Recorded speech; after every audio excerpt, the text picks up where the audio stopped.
our instructional video series. This week, we're examining early film history. Now, with this week, there are many smaller videos because at motion picture's invention, many different scientists, filmmakers, inventors were trying to outdo each other and make a better product. So this week, there are so many small little videos for you to watch so that you get to see how each device operates. Now, there were hundreds of devices. I've only picked the most important ones. So think of this instructional video as a timeline to orient you. And you can take a pause wherever you like. So when I start talking about the magic lantern, you could pause this video and go and look at my magic lantern video. When I start talking about the kinetoscope, you can look at my kinetoscope video. Oh, actually, the kinetoscope video isn't mine. It's from the Italian movie museum. So they're helping me out with this week's informational videos. So I'm going to launch right into the timeline, and what I want you to think about first is, why are people addicted to having themselves immortalized in picture form? Why do people take pictures? Why do people have their portrait painted? And I'm talking about through all of history, not just ourselves with our selfies. Think about that.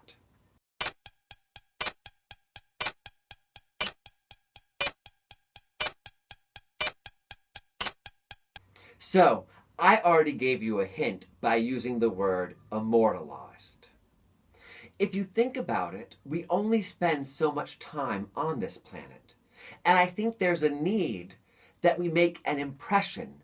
And by having pictures of ourselves, by taking home movies, we are going to live in the memories and the lives of the people who come after us. And I think that's a really important reason why people want to put themselves into a movie, a video, and make pictures of themselves or have their portrait painted.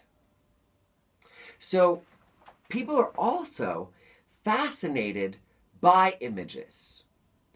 If you think about the early cave paintings in France that were found, there are so many different theories why these cave paintings were created.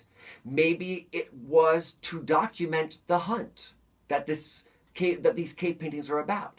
Maybe it could even possibly have to do with magic. By drawing the hunt, magic is created to make the hunt more successful. There are so many theories on these cave paintings and why they were created. I tend to think about being immortalized, but I love this idea of magic because people have been fascinated by movement. In fact, if we think about our brains and survival mode, fight and flight, if we think about protecting ourselves, our eyes are actually always looking for movement to make sure that nobody comes or no animal comes from out of the forest and grabs us. That's why peripheral vision is so important. But I'm digressing.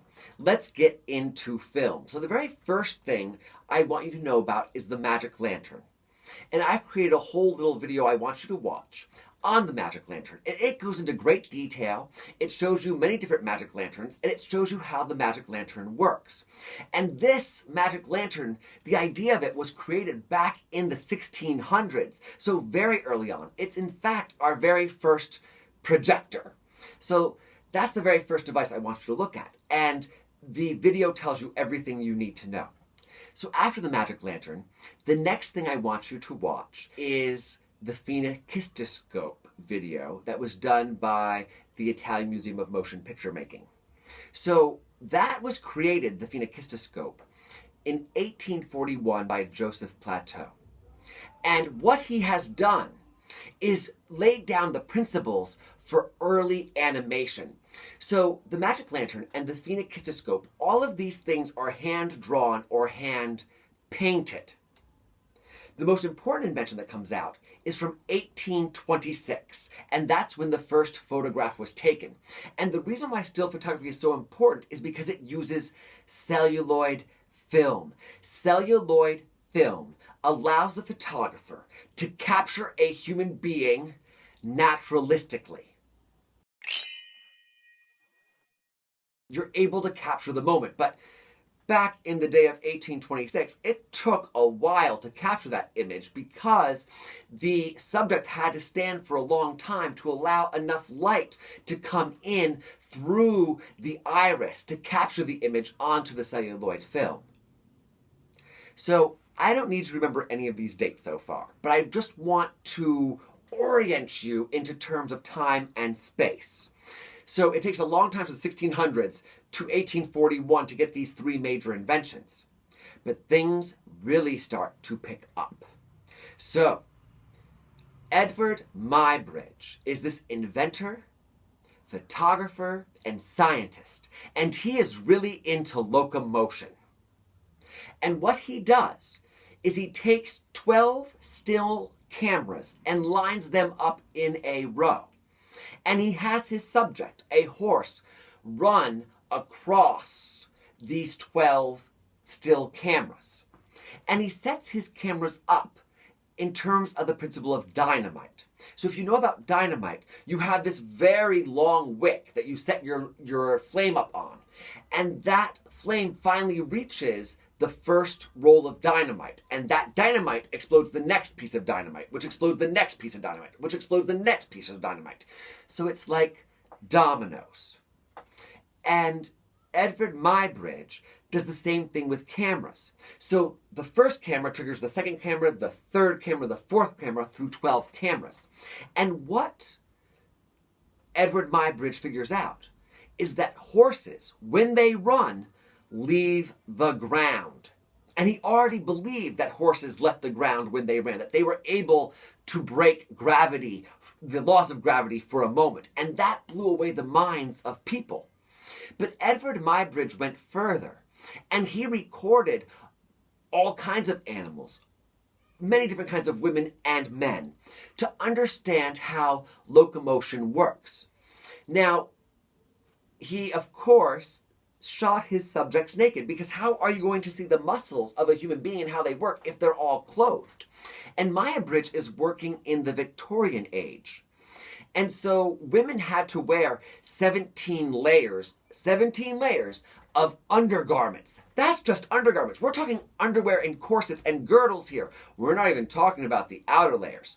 So somehow Edward Muybridge was able to talk all of his subjects into being naked for the camera. And I'm going to now show you what series photography looks like.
What I think is interesting about this homage to Edward Muybridge by Dan Woodruff is he's only chosen the female subjects that Muybridge shot. And I ask why? Why don't we see the animals, or why don't we see men? And it makes me think about the male gaze. And Dan is probably this heterosexual guy who only is interested in seeing naked women. And it doesn't show the amount of work Muybridge did to understand locomotion. So why I bring this up is because editing is manipulative. And it manipulates. And you would think that Edward Muybridge only was interested in women. And that brings me to my next point on the timeline. I already talked about this in instructional video 1. In 1889, William Kennedy Laurie Dixon gets Thomas Edison to start creating actual motion pictures. Thomas Edison did not want to do motion pictures because he saw what happened with still photography. Still photography was used for pornography. And Thomas Edison didn't want one of his inventions doing that same thing. But like all good capitalists, Thomas Edison liked to make money. And Dixon got him to agree to make these motion pictures because he saw the value of them and the money that it could bring into the Edison laboratories. So a kinetoscope film is this brand new thing. This launches us to this next moment. This is the moment when celluloid film and ribbon film are brought together so that you can actually capture motion in real time. Because if you look at the series photography, that was all choppy. But with the kinetoscope picture that Edison and Dixon creates, you can see actual smooth movement. And at this moment, Dixon becomes our very first director and producer, and he sets up a kinetoscope studio in, do you remember from our first initial video? East Orange, New Jersey. He sets up the Black Maria, and the Black Maria is slang for a police van of the time period. And that's the way the movie studio looked. And it was like part van and part, I'd say, greenhouse, because you had to have a lot of light to record these movies. And what I love about the Dixon films is it's an early experiment. These are all experimental films. In fact, they're really documentaries. And they show us what is popular in the time period. So I want you to stop the video here and look at some kinetoscope films. And when you come back to this video, I want you to tell me what are the similarities between all of these kinetoscope films.